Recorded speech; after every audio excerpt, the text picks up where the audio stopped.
I'm working for Friends of the Earth Europe, but I'm also involved in the Alton EU Coalition, which is a loose network of about 150 civil society organizations, including trade unions, also journalists, people from universities, and even some lobby associations. And we're campaigning for better lobby regulation and more transparency. And often what we see is that our opponents are trying to put us in the corner of those who only want stronger regulations for corporate lobbyists, or those who do not agree with the concept of lobbying ourselves. Well, I want to say that explicitly. This is not the case. I consider myself as a lobbyist as well. We have an office in Brussels as Friends of the Earth with 25 people, and about half of them are engaged in lobby activities. So lobbying is a good activity as such, but it has to be controlled. And that's what we're focusing on with Alton EU. I think there are four main problems with lobbying in Brussels, as you see it. The first problem is that the business lobbyists are much better represented as any other interest. From these 20,000 lobbyists, 15 to 20,000, about 70 to 80% are lobbyists from industry. And you see that this has strong impacts on all kinds of policy issues. Just want to mention a well-known dossier over the last years was the REACH chemical legislation dossier. There was an enormous lobby from the industry, from CEFIC, for a couple of years going on, with the result that the new legislation proposals had been almost completely watered down, and the interest of the public had been completely neglected. Second problem, lobbying is intransparent. There is no registration system for lobbying at the moment, and the result of that is that the general public has no idea who is lobbying, on what issues, how much money is involved.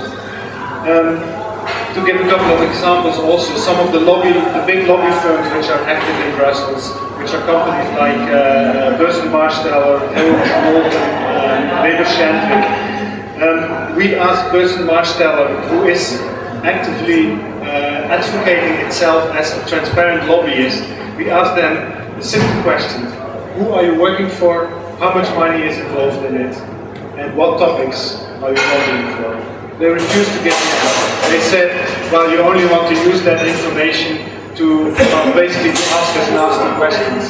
They do not accept that transparency also means being transparent if questions that you do not necessarily like are being asked. Also, what we increasingly see is that front groups are established.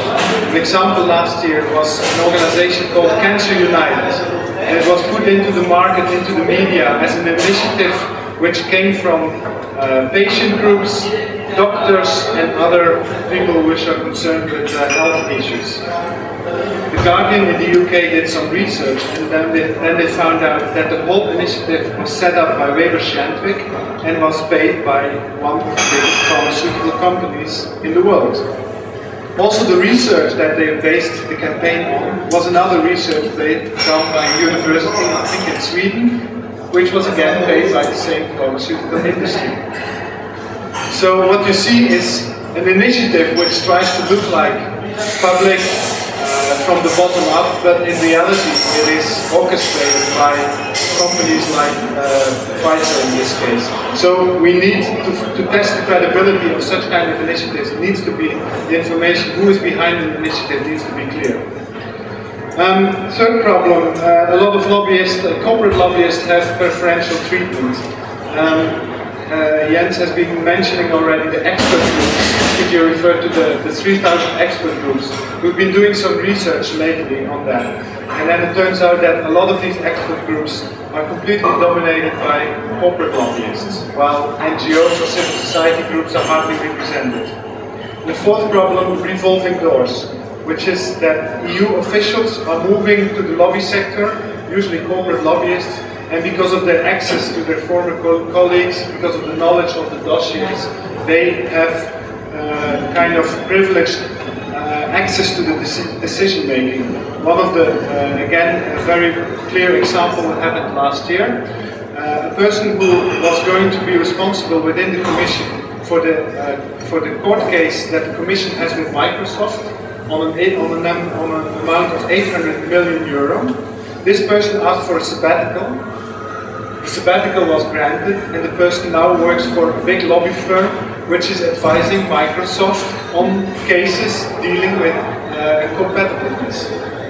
So this is the kind of revolving doors that we want to address also the problem. Very briefly to end, what do we want as Alter EU? Well, first of all, we want a mandatory registration system. The Commission has not done that. The European Transparency Initiative, which was launched in March this year, the Commission came with a voluntary initiative. We think it will not work, because exactly those lobbyists who do not want to reveal who they're working for, well, they can stay in the dark. Also, what we've learned in the last weeks is that a lot of the lobby firms are actually not going to sign up. Yesterday, SEA, the Society of one of the biggest lobby associations, said that they will probably not sign on to the database. So a big part of the lobbyists will not be covered by the database. Second thing, what we want is equal access for all stakeholders. Also, again, on this issue, the European Transparency Initiative did not come up with any proposal, because the Commission's analysis was that actually there is no unequal access. All stakeholders are representatively involved in lobbying.